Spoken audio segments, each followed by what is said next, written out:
So from today's session, we are going to start a new chapter which is acids, bases and salts. हमारे आसपास बहुत सारे अलग अलग मटेरियल पाए जाते हैं. Okay, there are varieties and different types of materials in our surroundings. तो अगर ये मटेरियल को हम देखें तो ज़्यादातर कई सारे ऐसे मटेरियल है कि जिसमें या तो उसका नेचर है वो एसिडिक होगा, या तो बेसिक होगा, या तो न्यूट्रल होगा.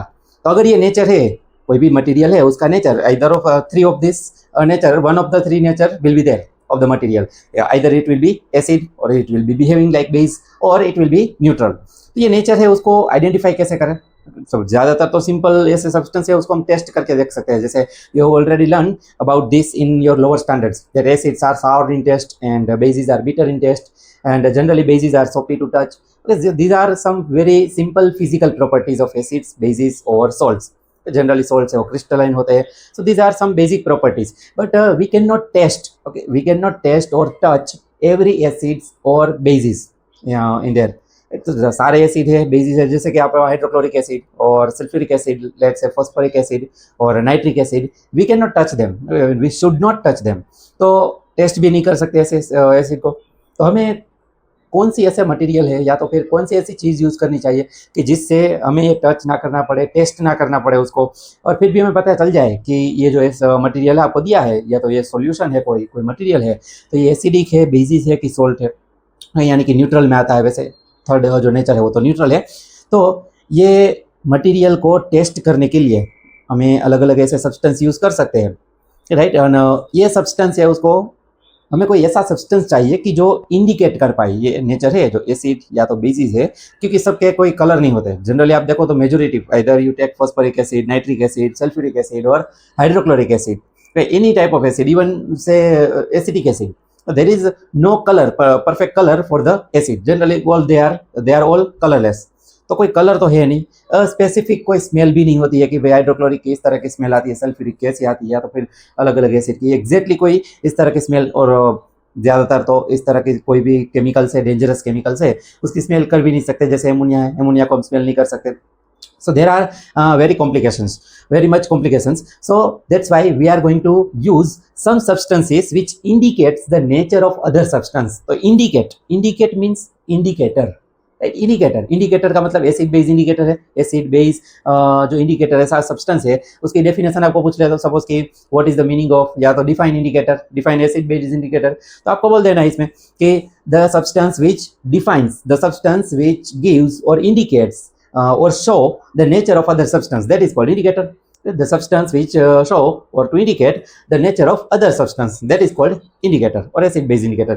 So let's start. यह कई सारे स्टूडेंट है, उसको इंडिकेटर में कौन से कलर किस तरह के चेंज होते हैं ये कई बार समझ में नहीं आता, या तो याद नहीं रहता है. तो पूरा यहाँ पर माइंड मैप रेडी है.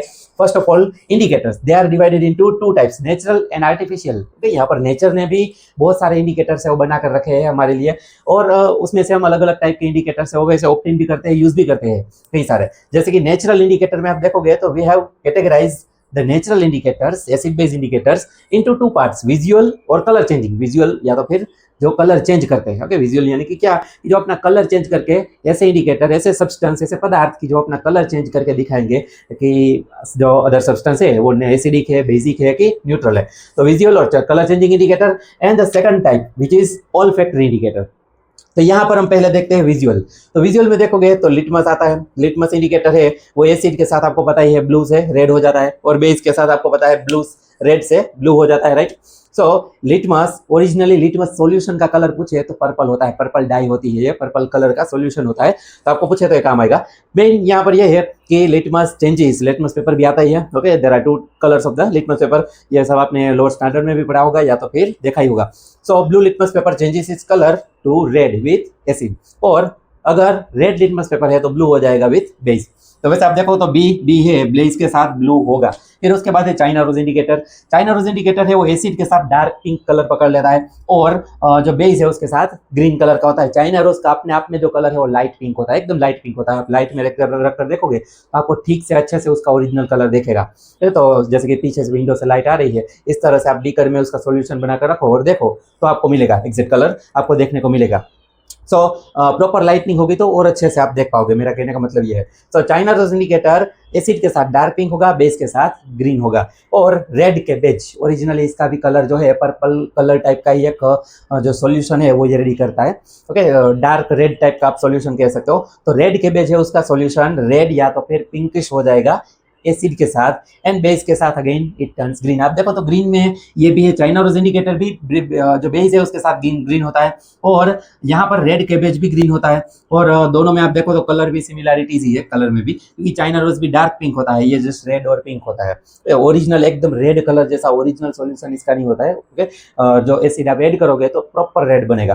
फिर उसके बाद है टर्मेरिक। टर्मेरिक हम सबको पता है येलो कलर का होता है, येलो कलर सब्सटेंस और पाउडर और material it is there, and with acid it does not give any colour but with base it gives reddish brown colour. Okay, ये करी हमने कई बार एग्जांपल में आपको या तो फिर एग्जाम क्वेश्चन में भी पूछ सकते हैं कि suppose there is a curry leaves और sorry suppose there is a curry okay stain on the clothes, curry stain है वो आपके क्लॉथ पर सब्जी से कोई स्टेन लग गया और वहां पर आपने बेसिक सब्सटेंस अप्लाई कर दिया तो डार्क जो रेडिश ब्राउन है वो इस तरह का कलर हो जाएगा टर्मेरिक का, या तो फिर जो स्टेन जहाँ पर दाग लगा है, जहाँ पर झाग लगा है वहां पर, तो ये दाग जो है या तो फिर स्टेन है this will turn reddish brown. पहले किस में होगा, सपोज की व्हाइट कोई क्लॉथ है तो उसमें आपको टर्मेरिक सब्जी का दाग लग गया जिसमें होता है टर्मेरिक, क्योंकि हमने सब्जी बनाते वक्त फ्राई करते वक्त उसमें टर्मेरिक डाला होता है।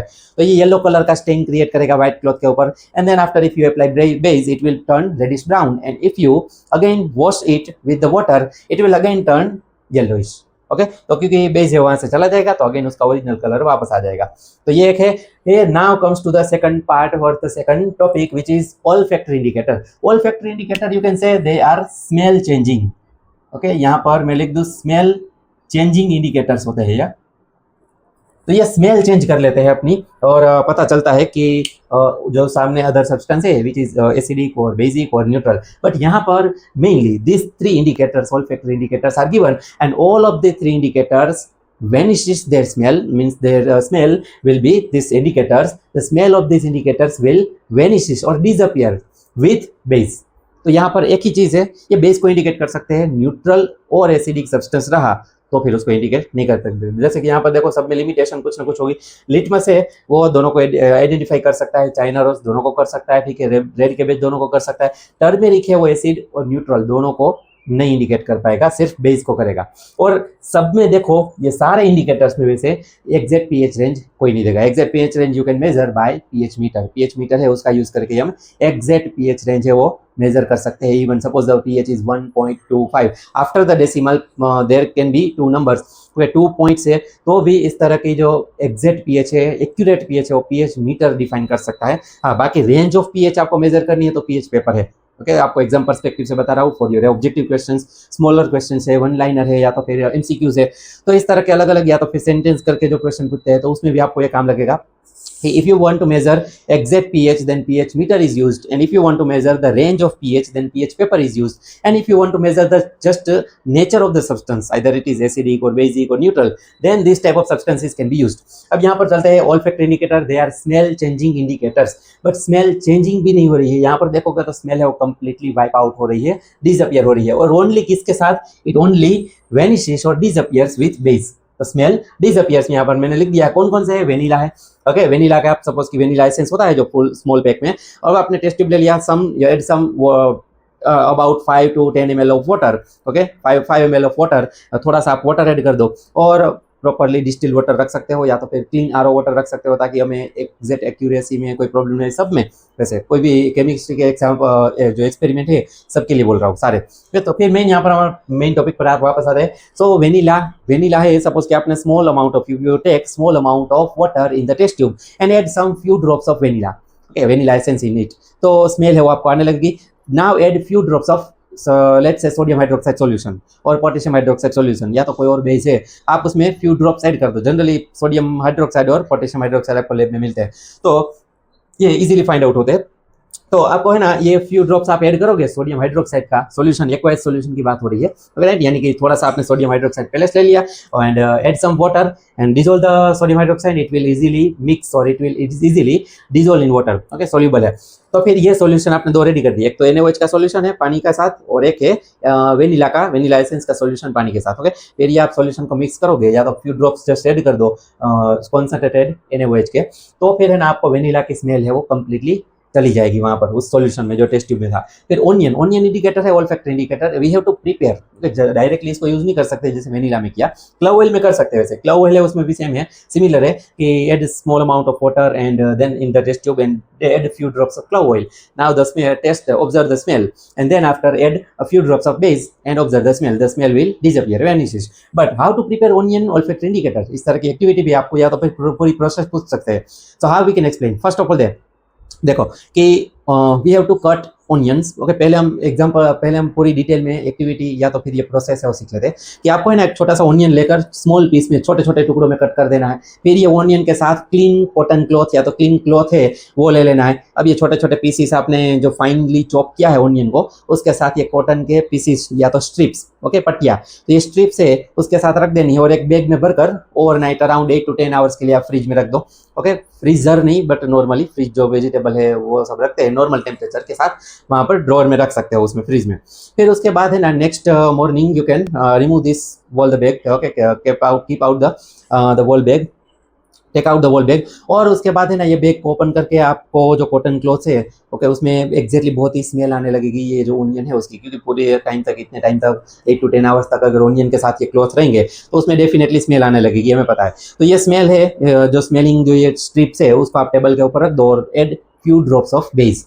अब बेस ऐड करोगे तो ये पूरी जो स्मेल है वो कॉटन के जो स्ट्रिप्स है या तो फिर क्लॉथ के जो स्ट्रिप्स है उसके साथ ये जो स्मेल है वो चली जाएगी ओनियन की, राइट। बेस ऐड करोगे तो, एसिड ऐड करोगे नहीं जाएगी, न्यूट्रल ऐड करोगे नहीं जाएगी। So how we can explain all the process, okay. First of all take one onion, cut it into small pieces, then after add a few strips of clean cloths, okay, and then after put all of them in a bag and put this bag in a refrigerator for overnight, okay, या तो फिर 8 to 10 hours. Now take out the bag in the next morning and then after observe the smell of the cloth strips, okay, strips है उसकी smell है observe करो। Now you will feel that you will observe that the strips, all of the strips have strong onion smell with it, along with it. So now put the strips on the table and add a few drops of base, okay. Add suppose you can take 3 strips one by one on the table, add few drops on the first strip, add few drops of base on the second strip, add few drops of acid, on the third strip add few drops of neutral substance or the exact RO water, okay, pure clean water. जैसे exact RO water है उसका भी exact pH है वो 7 नहीं होता, लेकिन फिर भी आप वहाँ पर रख सकते हो। फिर उसके बाद now observe after few seconds, now observe the smell with all of the strips, okay। First of all the strip having neutral solution and acidic solution, you will observe that these two strips have the onion smell intact, as intact, क्योंकि उसमें कोई change नहीं होगा। But the strip on the strip with on which you have added the basic solution, okay, drops of basic solution, the strip will have the no smell of the onion, right। तो इस तरह से आप पूरा इसमें जो onion olfactory indicator है उसको बना सकते हो। Now comes to the indicator, देखना नेचुरल है उसमें विजुअल या कलर चेंजिंग, उसमें ऑल्फैक्टरी है, कलर चेंजिंग है तो सिर्फ कलर चेंज करेंगे, ऑल्फैक्टरी में स्मेल चेंज होगी, स्मेल वैसे इसमें तो डिसअपियर ही हो रही है और सिर्फ किसके साथ, बेस के साथ। Now comes to the visual और colour changing indicator, but they are artificial indicators, okay, जो लैब में केमिकल रिएक्शंस करके बनाए जाते हैं। इसमें आप देखोगे तो मिथाइल ऑरेंज एक है, मिथाइल ऑरेंज वो एसिड के साथ रेड कलर का हो जाता है, ऑरेंज आपको पता चल जाएगा उसका ओरिजिनल जो कलर है अपना वो ऑरेंज रहेगा। So it will turn slightly red, okay. Orange और रेड में मतलब इसका जो ओरिजिनल कलर है और ये है बहुत ज्यादा डिफरेंस आपको डायरेक्टली देखने को नहीं मिलेगा, बट सिंपली से क्या आपको है ना बहुत ज्यादा माइनर, बहुत ही माइनर चेंज हो रहा है तो आपको है ना थोड़ा स्ट्रॉन्ग एसिड उसमें ऐड करो और भी थोड़ा स्ट्रॉन्ग एसिड ऐड करो तो प्रॉपर रेड कलर होगा। फिर उसके बाद मिथाइल ऑरेंज है उसको बेस के साथ उसमें बेस ऐड करोगे तो येलोइश कलर का हो जाएगा, प्रॉपर एग्जैक्ट येलो नहीं बट येलोइश कलर इजीली आपको दिखने को मिलेगा वहां पर। फिनोल्फथैलीन है वो अपने आप में कलरलेस होता है, ओके, उसका कोई कलर नहीं होता है। एसिड के साथ कुछ भी नहीं होगा, ऑब्वियसली न्यूट्रल के साथ कुछ नहीं होगा, बेस के साथ है वो पिंक हो जाएगा, अपना आप में वो कलरलेस होगा, with base it will turn pink. देखना सारे के सारे जो इंडिकेटर है न्यूट्रल सब्सटेंस के साथ कुछ भी नहीं होगा, इसीलिए देखो किसी में भी मैंने न्यूट्रल सब्सटेंस लिखा ही नहीं है, either we will cover acid और base, because all of the indicators remains its original position or situation or in an original state with neutral substance। तो ये था indicators पूरा topic. In the next session we will learn about the acids, bases and salts।